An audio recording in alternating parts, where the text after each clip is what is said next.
Good afternoon, everybody. How are you? This is Enrique of Spanish United, founder and director. Tonight on the show, we have a very special guest. We have Benjamin Gilbart. Benjamin, would you be kind to introduce yourself to the audience? Yeah, sure. Hello, everybody. My name is Benjamin Gebart. I'm really excited to be here. I actually got to learn about my brother here from one of my good friends, Trinity, who will be running in Cerritos City Council eventually. Yeah, it's a pleasure to meet another person who's, very interested in minority issues, just as my friend Trinity and I are. Thank you. Thank you so much. One of the things that I want to talk to you today, which I think is very important, is the issue of Hispanic-Jewish relations, Hispanophobia, and how the Jewish community can combat Hispanophobia within the Jewish community. So the first question will be Hispanic-Jewish relations. As you know, you and I are both Jewish, but you are probably are more seen as Jewish, more than I am. Physically that is. How would you say Hispanic Jewish relations are, and have you ever seen or heard of any Hispanophobia, and do you think it is something to be concerned about? That's a multi-layered question. I think the first thing that I can start with is actually, for me personally, most people don't really look at me as Jewish unless I'm in my own community with Chabad. Most people know who I am because of the Gelbart family, being that my uncle Jay Gelbart, his mother, Mary Greenbaum, actually brought Chabad to Southern California. So because of that, within my own community, I don't have a problem being, recognized as someone who fits in with the tribe, if you will. Mm, But outside of my community, most people, they have no clue that I'm Jewish. They think I'm just some white guy. Um, and I wear a chai all the time when I walk around, and people sometimes think it's lightning bolts, and they'll ask me like, yo, are you a neo-Nazi? I'll be like, no, it's the letter H in Hebrew. It means like live well or cheers. mm, And then, like, did you convert? No, I didn't convert. My father is halakhically Jewish, which is the Gelbart side of my family, of course. And my mother is a reform convert to Judaism. But I have experienced maybe I wouldn't call what I go through Hispanophobia, but I would call it I don't know, like a phobia of Cubans that don't look like the stereotypical Cuban. So, for instance, right now I'm wearing a hoodie that says "Make Cuba Great Again" because I thought this was going to be a video interview. mm. But I grew up volunteering at a venue called the Che Cafe and the Che Cafe Collective in La Jolla at UCSD campus, right across the street from a shul there. I would often leave the shul and then come to this venue to go cook vegan food. I'm not a supporter of Che Guevara, of course, but I do love punk rock music, which is what that venue is built upon. So I would cook there, and people would see me wearing Cuban stuff, and they would say, things such as, how can you be Jewish and Cuban at the same time? Because there's no such thing as Cuban Jews, or Mm, you're white and white people aren't from Cuba, just like the typical American ignorance. right. I get the very insensitive comments about Judaism or Cubans, mostly from white people, occasionally from African American people that they think they know a lot about Cuba for whatever reason, Right. and they don't really. So they're just surprised, and sometimes a little bit angry that I come from, like, my family comes from Cuba, and I have a little bit of a different take on Cuba than they do. Mm, So maybe that answers some of your questions on, the phobias that I'm encountering about Cuba. On Hispanophobia in general, and I don't mean to be so long-winded, but mm, there are many Hispanic people that work at the Chabads here in Southern California. Some of them are Shabbos goys, which basically means a person that is not Jewish, who takes care of things on Shabbat that Jewish right. people can't, such as turning on and off lights, lighting a fire, Mm, bringing food, that whole deal. right. Um, there are other people who were Shabbos goys that actually went through the whole conversion process and became Jewish. So we've always had that here. We also have a huge Hispanic Jewish community here in San Diego. Most of them come via Spain, some of them come via North Africa, some of them actually come from South Africa. And they're very proudly Hispanic Jewish. And when I say via North Africa and South Africa, they immigrated to Mexico and then came to San Diego. So Right.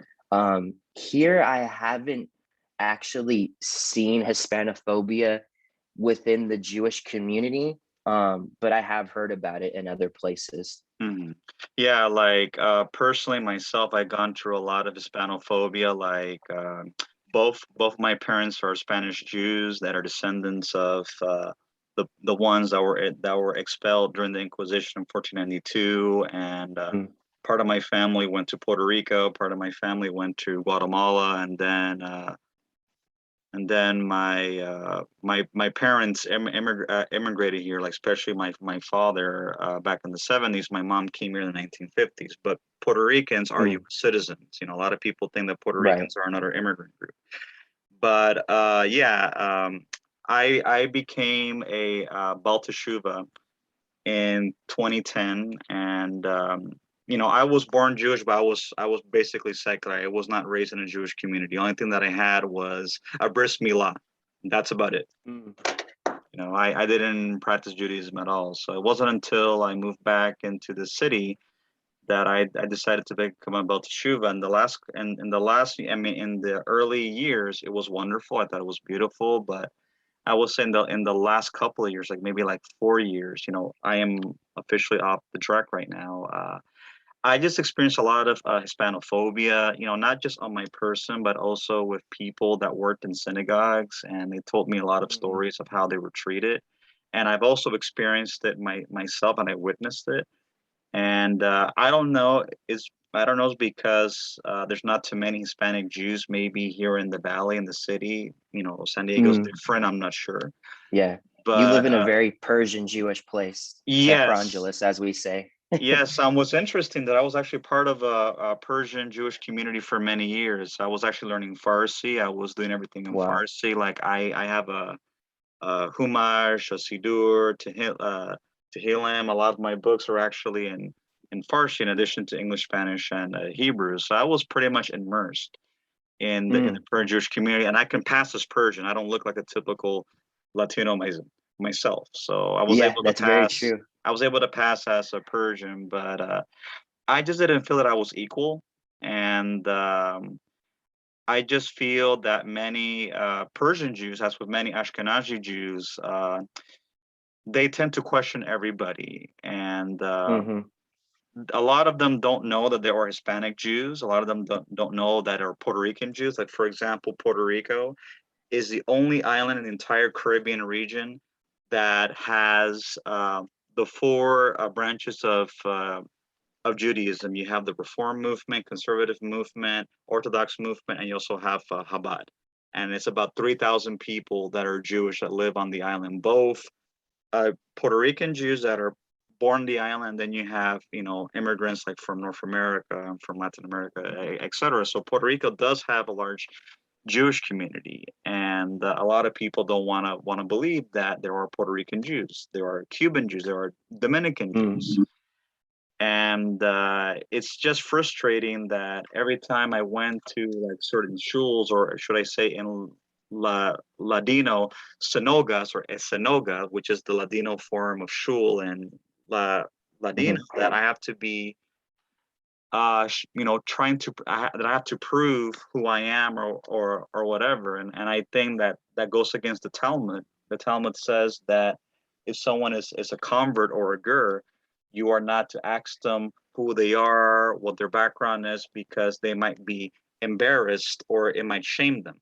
One thing about the Right. Talmud that the Talmud says is that you are not to shame a convert, and someone who is a convert is more beloved by God than those born to the covenant. The Rabbi Mendel Snern of best memory has said that many, many times. So I think this is something that the Jewish community in general, it doesn't matter if they're Orthodox or non-Orthodox, they struggle with. And I think Hmm. that contributes to a lot of anti-Semitism. And I think that Hmm. in order to deal with that anti-Semitism, the Jewish community needs to show tolerance towards the goyim. If the Jewish community wants tolerance from other people, they also have to show tolerance towards others. It's not a one-way street. And I think if the Jewish community were to work together with Hispanics, I think that would dispel any stigma that the Hispanic community may have, because this is something that's not spoken about among the Jewish community, but there is a lot of anti-Semitism among Hispanics, especially among the immigrant community, and it's very bad. It's extremely bad. Yeah. And I believe that if it's not addressed in the future, when Hispanics become the majority, Hispanics can persecute Jewish people in America. They did it in Spain. Believe me, it can definitely happen here. Yeah, well, yeah, I know. I mean, we see the rise of neo-Nazi movements in Spain and different parts of Latin America. And I often talk to these neo-Nazis, and sometimes not even neo-Nazis, people that are, for instance, like Zapatistas, that are a very pro-Palestine Hispanic organization, and they say, no, we don't have a problem with Jews because they don't accept us. We have a problem with Jews because they don't accept Palestinians. So, of course, there's many different angles that leads people to sometimes even blindly become anti-Semitic. But, I will tell you that I think for me, San Diego was very, very different than the Valley. Because when I go to the Valley, I'm either at a Persian shul, or I'm at, like a Moroccan Sephardic shul, or I'm at, a Reform or conservative, very Ashkenazi shul, where there's not so many people that aren't, 110% Ashkenazi, if you will. But so going back to what I was saying in San Diego, my grandfather, my late grandfather, his name was Samuel. He was the one that was born and raised in Havana, Cuba. And I'll end up posting on my Twitter, which is at Benji Zion. I'll post this link, and you can see stuff about my grandpa that's tagged, or it's pinned in my on my Twitter. He would often see the Shabbos goys that were kind of working in the Chabad, doing the cooking, the women, the men, doing construction-y type stuff.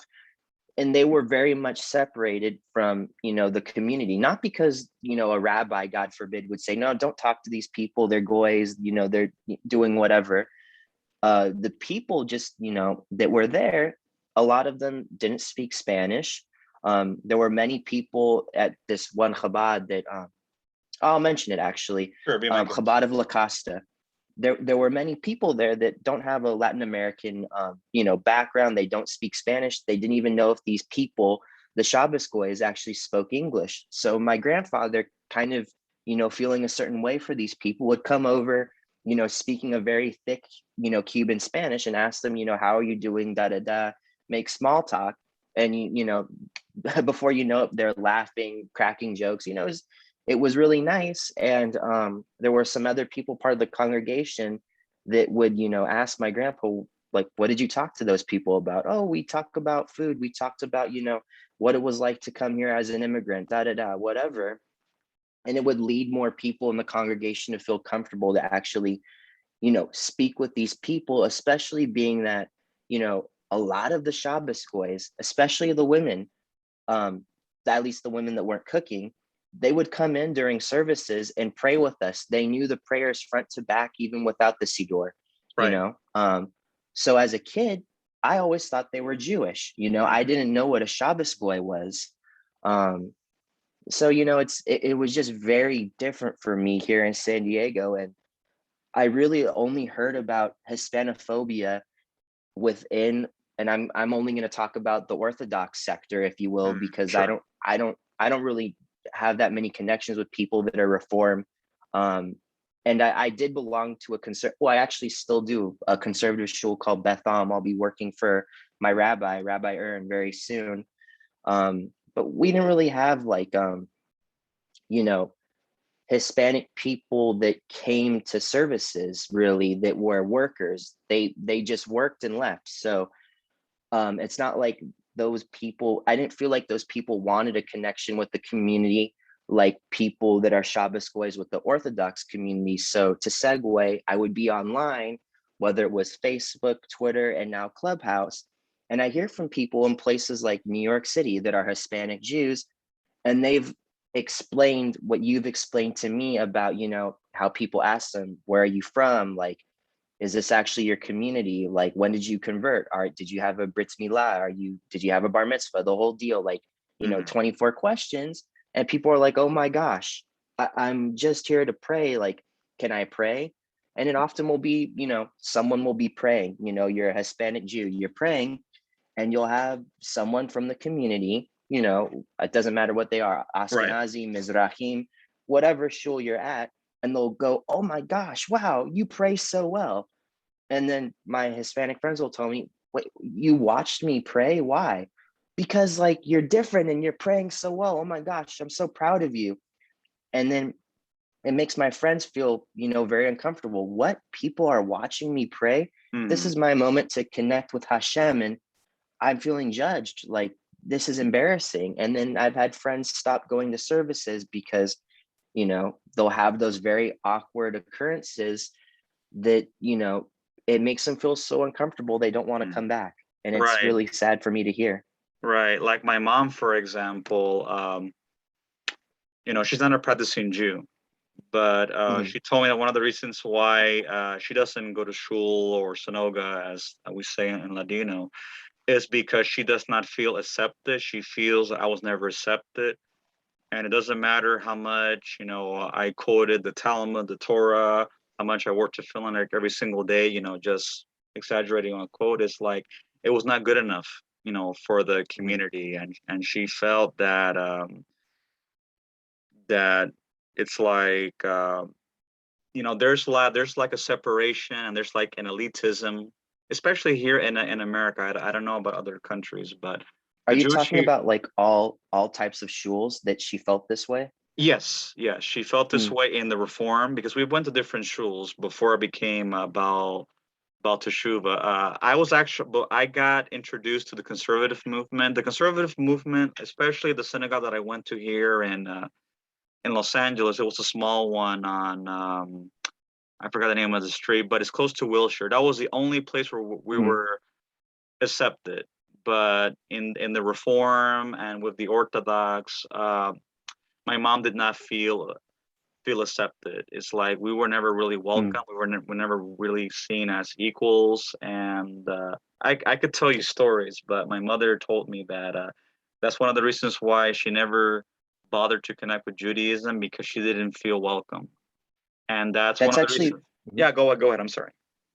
Oh, no problem. It just hit me. It's so interesting. This also goes back to when I was probably about 15. And I'm going to go back even further. As I said, my mother is a reform convert, and we had a Havurah that belonged to a reform shul called Temple Solel in Encinitas. And we never had a problem being accepted. No one asked my mom if she's a convert because there were many converts there. We all fit in. And I don't mean to make this political at all, but the No, not at honest all. to gosh truth is, in our Havurah, my mom leans pretty right wing, and our Havurah that's reform leans pretty left wing. Right. And because of that, in those conversations, it didn't exactly go well when it got to politics. They started to treat my mom as if she wasn't Jewish. And she's like, wait, this is how you're going to treat me because I believe different, politics than you do. Mm. And that's how it was. So we completely stopped affiliating with this Havurah. We still have friends in the reform movement. I've, been a camp counselor at camps that are very reform. Um, but I think that's another thing that separates us, because my mom's not Cuban, but she's very connected to the Cuban struggle, just as I am, just as my father is. And as you know, Cubans are very Republican in the United States. Right. Yeah. Especially in Miami, Florida. Oh yeah, absolutely, extremely Republican. And sadly, a lot of people in the reform movement, um, I wouldn't really put them on the spectrum of like your average progressive Jews, because I think that's more of a conservative thing, in my personal opinion. Mm. But the reform movement is so far to the left politically that we really start to get treated badly because of my mom's political opinions. I've actually, had people approach me even after the Chabad of Poway shooting where we lost Lori K. Gilbert, I belong Yes. to that shul as well. Most of my Gelbart family does. Baruch Dayan Um, Emet to her. Todara Bahi. Yeah, we just pray for her and her family, and we really hope that everything everything won't be fine for them, but we just hope that Hashem will be there for them and they can get through this time.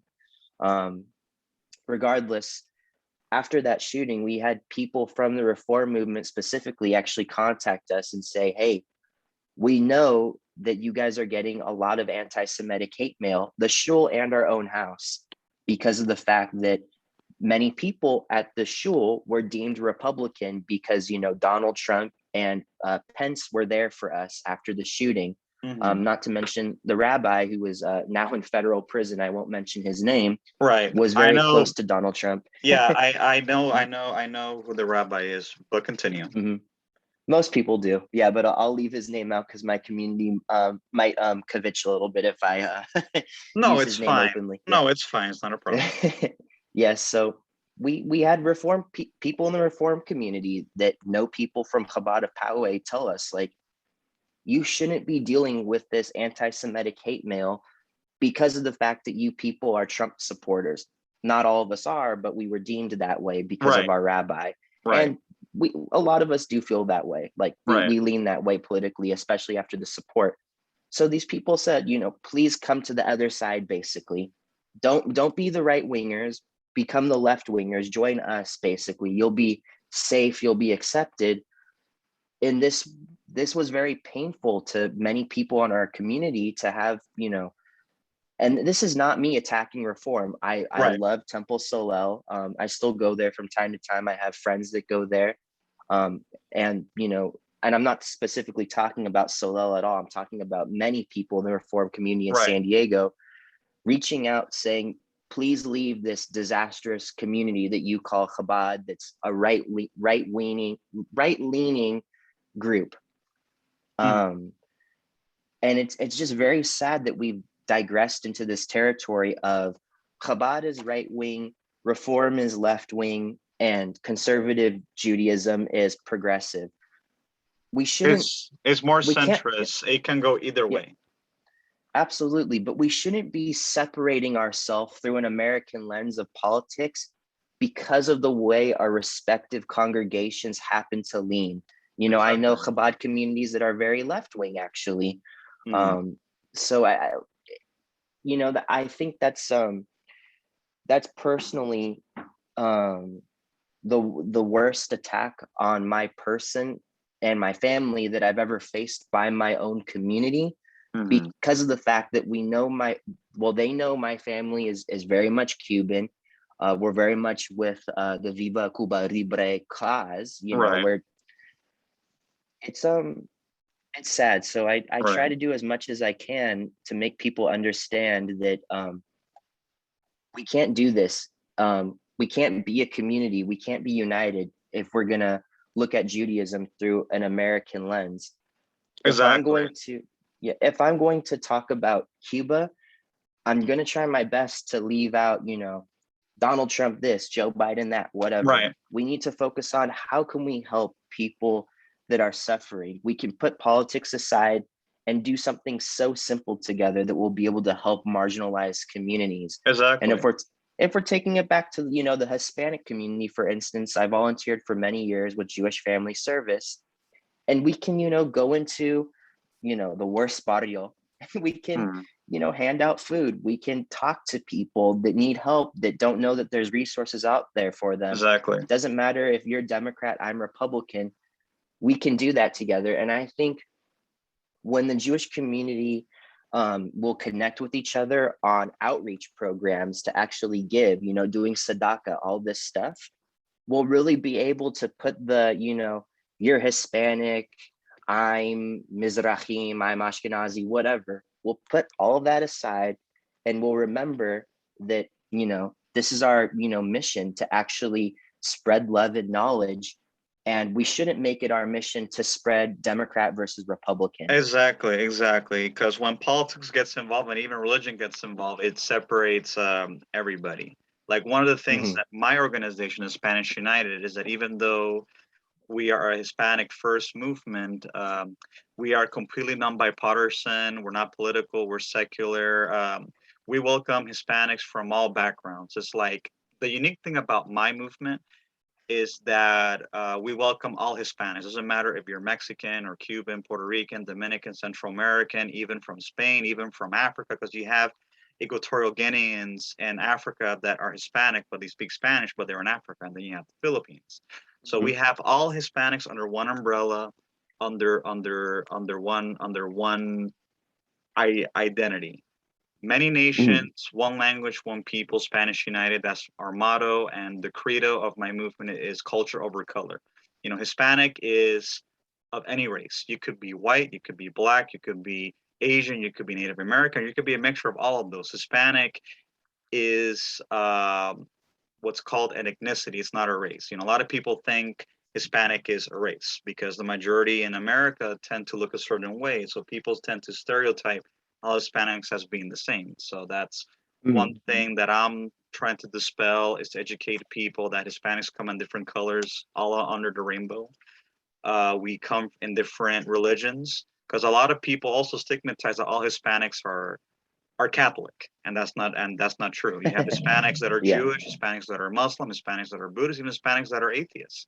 You know, you have Hispanics from all religious backgrounds, and I just want to bring harmony with Hispanics in general, not just outside of the Hispanic community, but also within, because there's a lot of Hispanophobia within the Hispanic community itself. You know, you have Mexicans that don't like Puerto Ricans, you have Cubans that don't like Central Americans. You know, I'm working Hmm. together with other Hispanics so that way they can work together. Like my administrators or my directors of their respective chapters, you know, they come from different backgrounds. I have Cubans, Puerto Ricans, Dominicans, Colombians, and you know, I have everybody working together. You know, people that would never even work with each other in real life. I've been able to unite everyone together under one common denominator, which is Hispanic identity, Spanish language, Hispanic culture.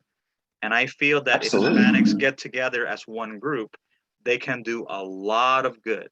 And I feel that's Absolutely. this is one of the reasons why I feel there's a lot of Hispanophobia because Hispanics, I read in an article that they already make 20% of the population. So we already outnumber African Americans, we outnumber Asians, we outnumber Jews. We're going to outnumber um, white Americans within the next like 20, 30 years. So I feel Hmm. that different groups, you know, the right wing, left wing, and racist groups on both white and black, you know, are trying to bash Hispanics, trying to scare us, push us away from voting, from participating, from being involved in everything because they feel that we're going to replace them because we're growing in such long numbers through immigration, illegal immigration, a higher birth rate. And I feel that we're being attacked in every single level. And we are the only group or minority group in America that does not have hate crime protection laws. We don't have protections given to us. So every time there's a hate crime committed against us, it's treated all as an assault or as a burglary or as a murder. It's not treated as a racially motivated crime. So I'm doing that I'm trying to do is lobby to have laws change so that way hate crime clauses can be passed to Hispanics. So every time a Hispanophobe does something to Hispanic, not only that penalty of punishment is applied to them, but also the hate crime clause is also applied to them, so that way they'll get more time. And I think that's very important because you know Hispanics get bullied on a daily basis by everybody, and I think that it's a complete travesty and it needs to stop. Yeah, absolutely. It's such a good point to bring up, and I really think, at least in my opinion, that even Chabad down here where I live can, have a major impact because most of the rabbis that I know here speak Spanish fluently, including my rabbi Mendel Polachenko. He's actually Italian, but he served in Mexico City and Tijuana for many, many years, and now he's here in Carmel Valley. He has a whole Mexican family that actually lives with him in his house. Um, and they they treat each other exactly like family. And this is something that we need to show the world, because but like back on the topic of Hispanophobia in the Jewish community, I think there's a major problem with people feeling the lack of connection. Like, oh, I can't connect with this person because they don't speak English, so therefore I'm going to leave them in the kitchen. I'm going to leave them in the garden. They do their thing. I pay them. It's fine. Mhm. But it's not fine, because people feel a certain way when you treat them like they're a machine. They're just a commodity. They're just an object. We can't have that, because it makes our community look like we don't care, when in fact this is another conversation as well, but Judaism doesn't really survive without Shabbos goys, unless it's Reform Judaism, then it can. um, but we just need to do so much better as a community when it comes to outreach. And we can't just talk about, oh, we'll do better, we'll do this, we'll do that. We have to act with action. We actually have to, Mhm. for instance, get into the Hispanic community, learn about their culture so they Mhm. can learn about our culture. And that's the way harmony will happen. Otherwise, we can just it will be our own worst enemy if we're not going Exactly. to do those steps. And what's interesting is that the Hispanic community has more in common with the Jewish community, let's say the Germans or the Polish or the Russians, Oh, because absolutely. the Jews were in Spain for almost 800 years before their expulsion. And one of the big rabbis of that time, like the Rambam, Yosef Hmm. Karo, Abraham Sabah, all of these rabbis that are very influential and respectful in Judaism today, even among the Haredim, were Spanish Jews. And the Jewish identity was in Spain for a long time. And Absolutely. I feel that a lot of Hispanics are also Jews. Like I was reading, because I have a friend of mine who's a rabbi who's Dominican. He's also a genealogist. He was telling me that the Jewish blood in Latin America, of descendants of Jews that were expelled, is as high as 40%. So Wow. I feel that if the Jewish community were to accept these descendants of Spanish Jews, not only they will gain more, people, but they will have more people on their side. Let me put it this way, Mhm. Achi. Uh, Jews don't have a lot of friends in this world. We Right. are we are very small and we have a lot of enemies. If we could have more allies instead of more enemies, I think that would be beneficial instead of being counterproductive. And at the same time, it could show to the world and also show to the descendants of the people that were expelled, in the Inquisition, that you are welcomed. Because I Hmm. think it's very biased and hypocritical that Israel and the Jewish community accepts Russian Jews, which many of them are not halakhically Jewish. Many of them buy their documents on the black market because they want to leave the former Soviet Union, for a better life. And what they're doing is that they're causing a lot of problems in Israel. You have neo-Nazi cells in Hmm. Israel that are causing trouble. And what's interesting is that a lot of the Haredim, which are the ultra-Orthodox, they even justify their behavior. They're saying, "Oh, the reason why they're like that is because they're not religious." It's like, no, it's that they're not religious. It's like they're not Jewish. So why is it that they're being lenient with these people that are not Jewish, that they actually hate the state of Israel and they're causing trouble, and they are discriminating and treating Hispanic Jews very badly just because they're not Caucasian? So I Yeah. think that's something of concern, because it's like that's how the Jewish community has throughout time has been persecuted, is because they make friends with people that don't like them just because they feel they can benefit from them or they could get something from them. And then it turns out at the end that they're the ones that go after them. And the people that they treated badly, the Jewish community that could have been their allies, are not there from them when they're being persecuted. Absolutely. A really good person to speak about this exact issue with is my buddy Shlomo. If anyone's interested, you can look him up on the Open Peace Podcast YouTube channel. His name is actually Salman. I believe it's Salman Ujera on the Open Peace Podcast. It's a settler from Hebron, is I believe the title, but his family is very interesting. They spent time in Turkey and Egypt, and then ended up making their way to Peru to live in the Jewish settlements that were being built out there. in the late early 1900s. They ended up coming to Florida. Shlomo moved to Israel. He speaks Spanish fluently. And it's interesting because, I won't speak for him too much. I want him to give the story, but some people ask him when they hear his Spanish if he comes straight from Peru, the whole deal. And, it's very interesting because when you're a Latin American Jew in Israel, people instantly treat you a certain way. When you're a Russian Jew in Israel, people also treat you a certain way. But from my experience, sadly, in Israel, the way the way Russians are treated in Israel is kind of like don't mess with them. Like these people are tough, they can be hard-headed, the whole deal.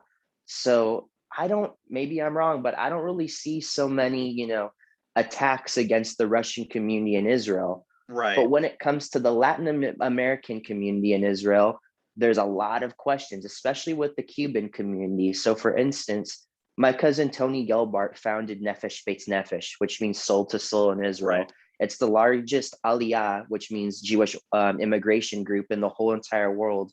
And they brought many Cuban Jews to Israel. Many of them live in around Tel Aviv right now. And very often, if someone finds out that they're Cuban, they ask, "Oh, like, so are you Jewish?" Because again, it goes back to the whole thing where people don't know that Jews lived in, Cuba, Puerto Rico, the whole deal. So they ask. And when you say, "Yeah, I'm Jewish," it's like, "Oh, cool. How are you Jewish?" You know? And Right. then we feel like we're being thrown into a corner, like, okay, do you want me to pull out like a book about my family that goes back to 1492 so I can prove that I'm Jewish? Yeah, that'd be fine if you pull out your book about 1492, but then I want to know the rabbi where the Jewish cemetery is that your great great great great grandparents are buried to make sure that you're Jewish. Wow. That's the type of questions sometimes we're asked. I was in a situation like that when I was in Israel. I was wearing a shirt that said something like "Free Cuba" or something like that Mhm. when I was 17, and I was at an ice cream shop next to the old British train station. If anyone knows what I'm talking about, Yeah, I know. um, During the Palestine Mandate. yeah, and there still is a Palestinian community that lives there right by that abandoned military base. And I was hanging out with one of my Palestinian friends. I'll leave his name out, That's but fine. maybe he'll comment on the video. Mhm. And a rabbi approached us, and my Palestinian friend was wearing a keffiyeh. And he's like asking me, because I'm also wearing a high, "Why are you talking to a Palestinian? Like, what's up with you?" And I was like, "Oh, he's my friend. He's actually a really good guy. He's part of this peace organization, another organization that I won't mention. Maybe I'll bring it up on my Twitter with his permission." Sure. And the rabbi eventually ended up telling me, the difference with you people from basically Latin America, you're so disconnected from the land of Israel that you're willing to make peace with the enemy so fast. But if you were Jewish, you would understand that these people are extremely dangerous. Mhm. And this is just, I almost cried that day. It was so shocking to me that this would happen. I know that there's so many different rabbis out there now with different opinions, but as a teenager, I couldn't believe that a rabbi would say that to me. And this is, this is something else that maybe we'll talk about in the future, but Mhm. there are often minority Jewish communities, if you will, that are put in a corner so much by our own people that in a way, even the Palestinians can vibe with us and they're like, "Oh, you also face a similar oppression that we do. Therefore, I can talk to you and we can be friends." And it's sad to say that honestly, many of the Palestinian friends that I've made are friends with me because they know that I come from a quote unquote oppressed place such as Cuba. But I Mhm. don't view myself as oppressed because I'm Cuban. I actually view myself as someone who's privileged enough to live in the United States that I can actually go around and spread the message about the Cuban community and even the Jewish Cuban community that otherwise no one else would know about. And if anyone listening to this does want to know about the Cuban Jewish community, I highly suggest getting a book. The title sounds funny, but it's real. It's called Jewish Pirates of the Caribbean by Ed Kritzler. Amazing book. And you want to know what's interesting, Benjamin, is that a lot of Jews forget that during the persecution of the Jews in Germany, the rest of the world closed their doors to the Jews. There was only like three countries that took in Jews: Cuba, Dominican Republic, and Haiti. The rest of the world did Yeah. not want to have nothing to do with them. Even America and Canada turned many Oh ships yeah. back. I mean, I'll And tell you this really sure, quickly. go ahead, go My ahead. grandfather, yeah, my grandfather, so his great grandfather was the one that tried to get to America during World War II because he knew something was going to go down in Poland. And when he got to Ellis Island, they said, "We don't want no Jews." So with $5 in my great grandfather's pocket, all he had, his name was Saul, by the way, Hmm. the ship went to Cuba and he bribed his way onto the island with $5, all the money he had to get on. And then my uncle's mother in law, Mary Greenbaum, that I mentioned earlier, a very similar thing happened. They left from Vienna during World War II. I think they left maybe a year before the Holocaust actually happened. I have to check with my uncle. But they tried to get to the United States, same thing. We don't want no Jews.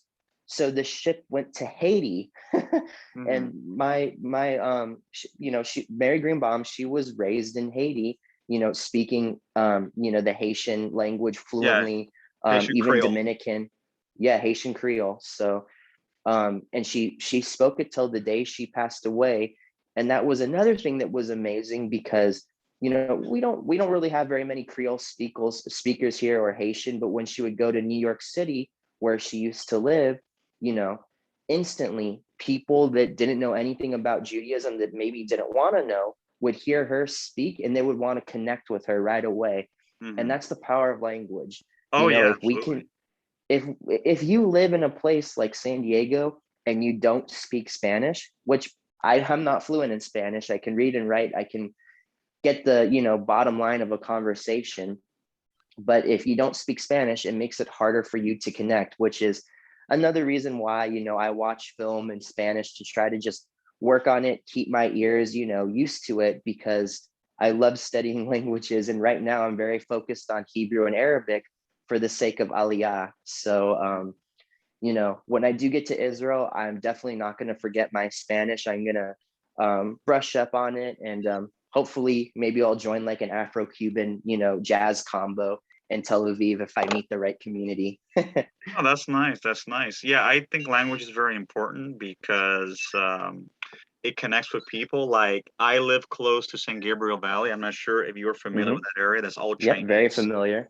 So I've taken Chinese. I don't speak it fluently, but I could, get by with it. And a lot of people are surprised that I could speak some Chinese, and I've told them that I've been to Taiwan. So it's like when people feel that you can speak to them in their language, they're more open to dialoguing with you. I think one of the reasons why a lot of people also keep away from each other in general is because a lot of people don't speak the same language, and that kind of causes people to, not deal with you. And I think it's very important that people should learn different languages. Like Americans, for example, the reason why Americans are seen as backward by Europeans in general is because Americans don't want to learn any other language. Americans think that Yeah. they're the center of the world, and everybody else is poor, and everybody wants to come here because we're so rich, etc. And they don't realize that they are shutting themselves away from the world because they don't want to learn other languages. Like in Hmm. Europe, for example, most people they speak 5 or 6 languages is the norm because they have to trade with each other. Canada speaks 2 languages. It's I think it's very important that if Americans learn other languages, they could better relate with other people. It's like you can't expect people to assimilate to you when you don't assimilate to them. That Right. that's a big friction that can be caused. And also, I was going to say that I believe that if the Jewish community in America were to be aware of the contributions that Latin America has done to the Jewish community, especially like in Cuba, Dominican Republic, and Haiti, and many Latin America, I think their attitude were to change because it's very sad that many Jews have become very bigoted as white Americans when it comes to the issue of immigration. People like Ben Shapiro, people like Stephen Miller, and it kind of reaches me like an oxymoron, because it's like these people don't realize that they're being used by the alt-right and by all of these extremist groups as puppets to marginalize the Hispanic community. And I think what that's going to do is going to cause a backlash towards the Jewish community as a whole. Yeah, absolutely. It's very interesting because, I personally vote Republican, and people ask me all the time, especially other Jewish people, like, oh, so what do you think about Ben Shapiro? And it's interesting because I don't really have any thoughts on Ben Shapiro because I've never actually really cared to listen to anything he has to say. Mm. Not because, like, oh, he hates Mexicans or whatever. Right. I never really had the chance to tune into him unless, you have like a Dav Hinkid or, someone very famous fighting anti-Semitism, resharing something of Ben Shapiro fighting anti-Semitism himself.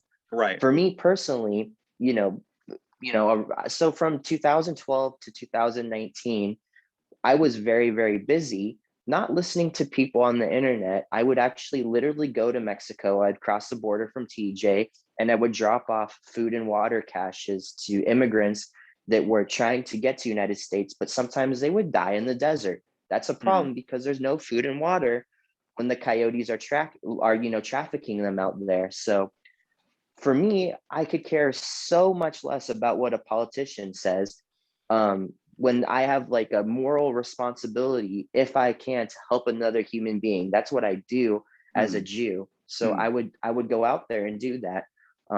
Personally, just a little fun fact: I started via the Che Cafe with this organization called Comida No Bombas, which is food not bombs. Mm. They're a anarchist organization that do not accept any money at all for what they do. They just accept donations, mostly in the form of vegan food. Um, That's we go out to awesome. Mexico, yeah, and we'd feed people. So it's a plus because it's kosher because it's vegan. Oh But yeah, of course. yeah, so it was really eye opening to me that I was a kid that was very passionate about Ted Cruz come 2014, and this is an anarchist group that says all American politicians are bastards that are selling out the world, da da da. Right. I had to put those politics aside and actually focus on helping people. And I wish there'd be more people like Ben Shapiro out there that could be very strong and passionate about what he believes when it comes to immigration, but put the politics aside, go to the border of Reynosa, go to McAllen, Texas, whatever, and help people that are struggling. You can Mm. do that. Exactly, and Um, he's rich. He's very rich. yeah, yeah. I mean, that's the other thing that's a struggle with our community when there are very rich, philanthropist type people or politicians that don't actually give back, especially when their issue is something like immigration. Like if you have an issue with immigration, you don't want Mexicans coming over the border. Cubans are being constantly sent back because we vote Republican. That's my opinion. Mm. Then what you should do is, and I'll even be the devil's advocate, you want to only help people that are going to vote for your cause, that are going to vote Republican.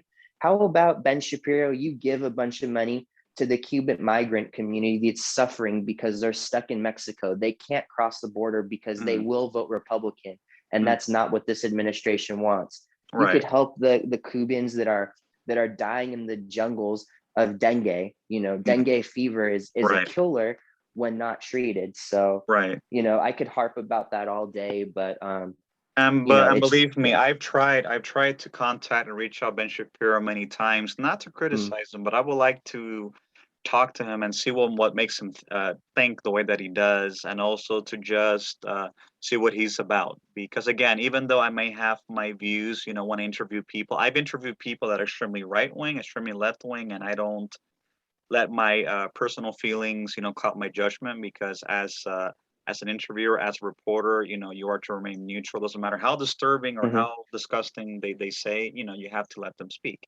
So I would love to speak with him, and I would like to ask him questions. Like one of the things that I would like to ask him if I had the opportunity to speak to him, if Ben Shapiro's listening, is that instead of focusing on why Mexicans, for example, are coming here, we should focus on what's causing them to come here. It's like if you ask any Hmm. Hispanic group, they will tell you, I don't want to be here. Whoever says, oh, I want to be because I want to be here, they're lying. Most people, it doesn't matter what ethnicity or religion they are, if they could make a living where they are, support their families, be with their friends, and make a good living, why are they going to immigrate?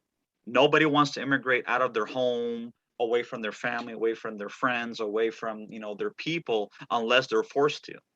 And in Latin Right. America, in general, conditions have always been so bad that people are forced to immigrate.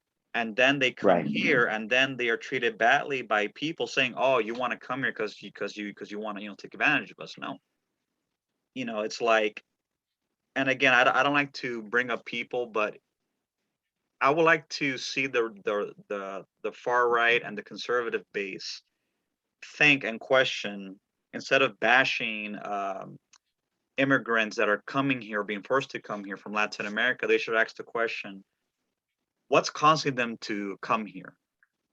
Why are they leaving their homes? Why are they risking everything to come here, instead of saying, oh, they are coming here because they want to take advantage? That's not necessarily the case. And the same thing with the the left wing.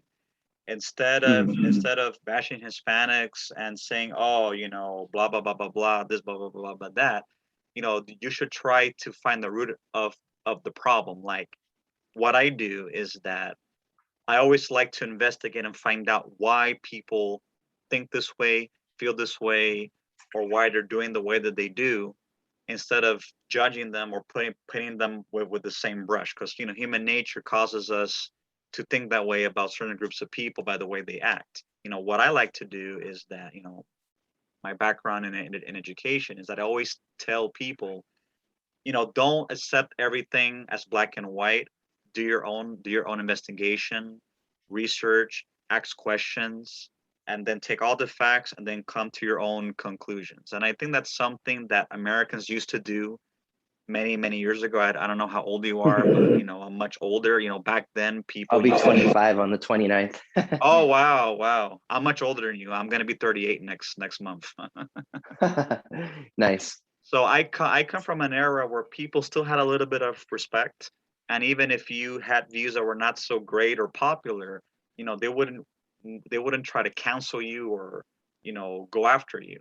I just feel that if we could come back to that era where it doesn't matter how we feel or whatever, if we could come together and speak and dialogue and discuss, and then dispute our differences, I think we could come to a halfway. And I think this is something Hmm. that is missing on both the left and the right, and even with Absolutely. Hispanics, that nobody wants to meet because everybody has a lot of pride or they're afraid to talk.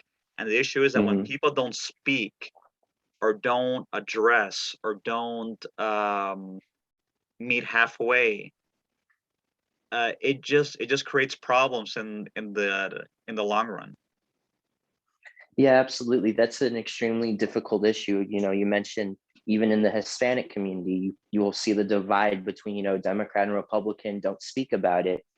And it's just, I feel that very much in the Jewish community as well. Democrat, Republican don't speak about it. But if you do speak about it, one side is going to end up being, the communist bastards, and the other Right. side's going to end up being the alt-right neo-Nazis. Right. And we just got to do so much better to work past that, because at the end of the day, people who don't come together to actually have a civil dialogue are only hurting themselves. And call me a nationalist, but you would also be hurting your country. If we Exactly. want to have if we want to have such a divide where Democrats get their own side, Republicans get their other, we might as well cut the country in half.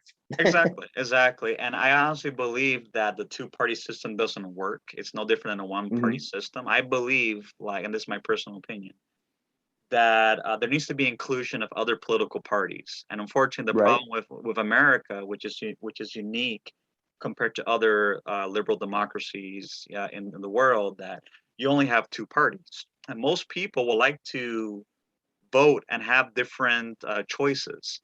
There needs to be inclusions of different political parties or even emerging parties, and have everyone come to the Absolutely. table. And I believe that when you work all together, I think it could raise the concerns of everybody else, because it's like America is just a two-party system, and the two-party system, in my opinion, is not working.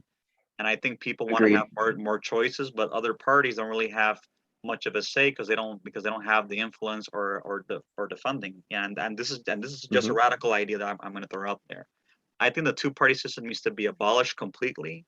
It needs to be reformed, and then we have to have a what's called a multi-party system. Like you have different parties from different backgrounds, all speaking, all being represented, like what you have in Canada. Canada has about like 10 or 15 parties. Britain has many. Japan, Taiwan, even Latin America, they have a multi-party system. America is the only country in the developed free world that has a two-party system. It's no different than the one-party system in communist countries, or a no-party system like in many Islamic fundamentalist countries. So I think Hmm. we need to make reforms, because if we don't, I just feel this is gonna be a disaster. And I feel that Hispanics can contribute a lot, but only if they get involved. Hispanics need to be Absolutely. involved in everything, not just in politics, but also involved in their communities. They need to invest. And I feel that the Jewish community, especially ones that are very wealthy, they need to invest in Hispanic communities. Because I feel that many Jews, not all, but many that are like wealthy philanthropists, they tend to exploit a lot of the cheap labor in Hispanic communities. They don't give back. I feel that if they could Hmm. invest in those communities, and what I mean by investment is by putting up community centers, investing in job training programs, giving scholarships, and meeting with Hispanic leaders to discuss Hispanic issues. I think that's going to be beneficial to both sides. And that's what I'm trying to do Yeah. with my organization. I'm trying to get sponsors within the Jewish community, with other communities, so that way they could help my organization establish community centers, food pantries. Like the little that I'm doing is grassroots, and I'm doing it through my own resources. Like me and my mother, God bless her. We go out like to poor areas where there's poor Latinos, and we do an intake on them. We try to bring them food, water, toiletry, and they tell us stories that we've been evicted from our apartment. Some of them don't speak English. A lot of them have been abused by employers, by by very mean landlords, etc. And Hmm. when we bring stuff to them, that's the only service that they can get. A lot of them don't even have access to transportation. And it's like this is Yeah. something that should not be allowed in this country, especially since we are quote unquote very wealthy. I think the wealth needs to be spread equally, and this has nothing to do with Hmm. communism or socialism. It has to do with having a social safety net, which we are lacking. Yeah. Do you, I have to ask you, Enrique, do you know this man who started a group called, well, it's going to be a party, a political party called the Patriot Party. Do you know Fuji Shiora? Yes, I am. Yes, I do actually. Okay. So you I'm have good friends some with him very, very, actually. yeah. So you have some very similar ideas to what he, has, and he's a fluent Spanish speaker as a Japanese American man. And, I think, that you, Trinity, and Fuji could do some amazing work together on all the fronts that you mentioned. Um, there was something else that did pop into my mind, and I'm forgetting what it was. If it pops up again, maybe I'll mention it. But Sure. Do you know overall, I Fuji mean, personally? You're yeah, I yourself. do.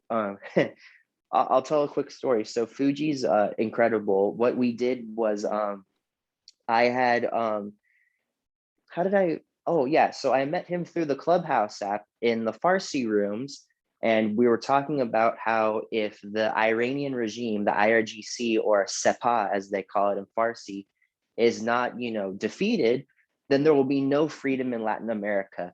Why do I say this? Because the IRGC, the Iranian regime, they control Hezbollah. They Mhm. also have a lot of influence in the extreme left regimes, if you will, in Latin America, such as Yes. Peru, Venezuela, Nicaragua. I mean, even they even Argentina. have, Yep, they even have, they have Hezbollah that drives around the streets freely in Belize City. It's insane. So I personally believe that if these powerhouses, well, these proxies that are powerhouses of, the Iranian regime in Latin America are not defeated, that we can't even have freedom in Cuba because they Mhm. control the port of Havana. So I was telling him about this, and I said that I'm going to go to a protest in front of the FBI building on Wilshire, the federal building, to let people know this. And This I this went this to is this. this is the one in Westwood, right? Yeah, so yeah, it's on Wilshire Boulevard. It's Rudy Bakhtiar set up this protest. Okay. And one of the speakers was Sam Nejavi, who was he is an Iranian like mixed martial artist. I think he does judo. And long story short, he was saved and brought to the United States. I think he also visited Israel, but he was one of the speakers, and I ended up getting on Farsi TV, this channel called International. I think Fuji was on Voice of America, and we both talked about the simple fact of the matter of the Latin American community, the Jewish community, even the African American community, and Filipinos, Koreans. We all need to get involved because we need to understand very like one very simple thing. And this went a very different direction, but we're going to say it anyways.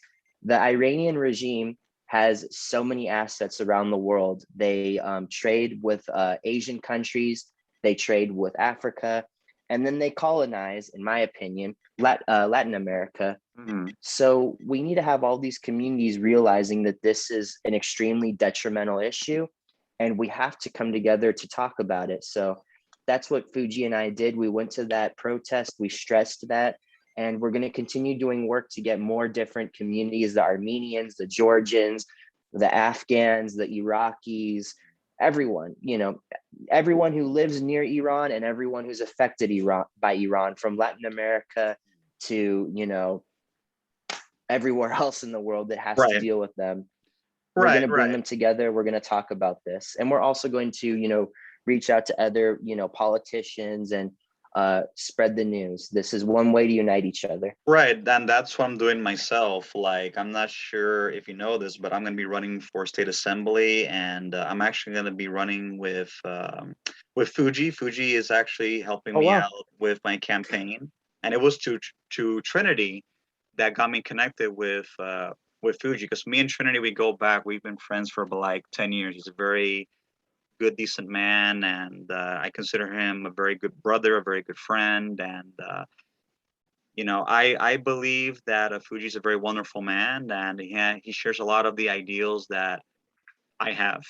And I believe that if we work together, I think we could bring a lot of change. Because I am running on a social issues platform. Because most people Hmm. are tired of hearing of the politics, the red tape, and people don't want to hear that. People want to hear about the social issues. And I think one of the social issues that California has is affordability and homelessness. Those are the two main issues that are affecting. And Hispanics are the most affected out of everybody because they are the ones that are being evicted a lot of times, and a lot of them are ending up homeless. Like, I'm seeing more Hispanic people today, not only in California, but throughout the United States, that are Hispanic, that are homeless than any other ag- ethnicity, and it's something that is a real alarming thing, because we're known to be like productive people and whatever, but we're having a huge poverty rate, and also we're also being affected by COVID. Like, most of the people that are dying of COVID-19 are actually Latino, because once someone in the family gets infected with COVID, they can't social distance because you have generational housing living on top of each other. So everyone gets infected, everyone gets sick, and everyone dies. So I think this is something that I think is very important, that needs to be addressed. And I think with working with Fuji and working with, like yourself and Trinity and other people, I think we could do a lot of reforms. And I myself am working with the Uyghur community, which is a Turkish Muslim group in China. I've met with them. I also Very met familiar with I've them. also met with the Rohingya people, which is like an Indian Muslim group that's in Burma is also being persecuted by the military dictatorship. So I'm reaching out to everybody, and at the same It's incredible. time, to have people, reach out to us and work with us. And I feel that if everyone works together, talks with each other, and let the politics, and it's like, it doesn't matter to me if you're right wing or left wing. I'm saying in general, not you per se, but in general, that if we could just put our differences aside, let it be political, religious, racial, even economical, if we just look at each other as humans and work with each other, I think we can make our community a better place. And like what the Torah says, that's contributing to Tikkun Olam, and you could also hasten the coming of the Mashiach. Yeah, Bizrat Hashem. So awesome, Benjamin. I really appreciate you being on the show. I'm sorry if I took a little bit more, but we covered a lot it's of okay. things.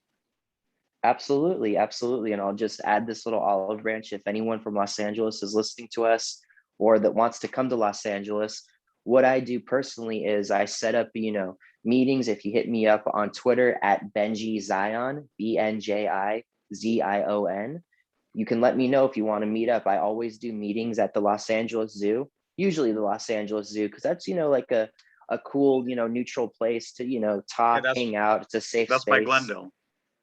Yep. Yep. Right above Griffith Park. So that's the place that I go. If you're closer to the desert, I like to go. Palm Springs Zoo is pretty cool. It's called the Living Desert Zoo. If you live close to the beach, I'll go to the Santa Ana Zoo. I'll go to the Santa Barbara Zoo. You take me to a zoo, I will meet you. Wow, I haven't been to a zoo in a long time. You got to go, support a conservation effort, my man. That's what we're famous for in California. We got some great zoos. Awesome. Definitely. It was a pleasure having you on the show. And when I'm done with the podcast, I will send you the link. Thank you so much for being on the show, Benjamin. Toda raba. All right. Thank you so much, mi amigo. Have yourself a wonderful afternoon. All right, you as well. Yalla, bye. Bye.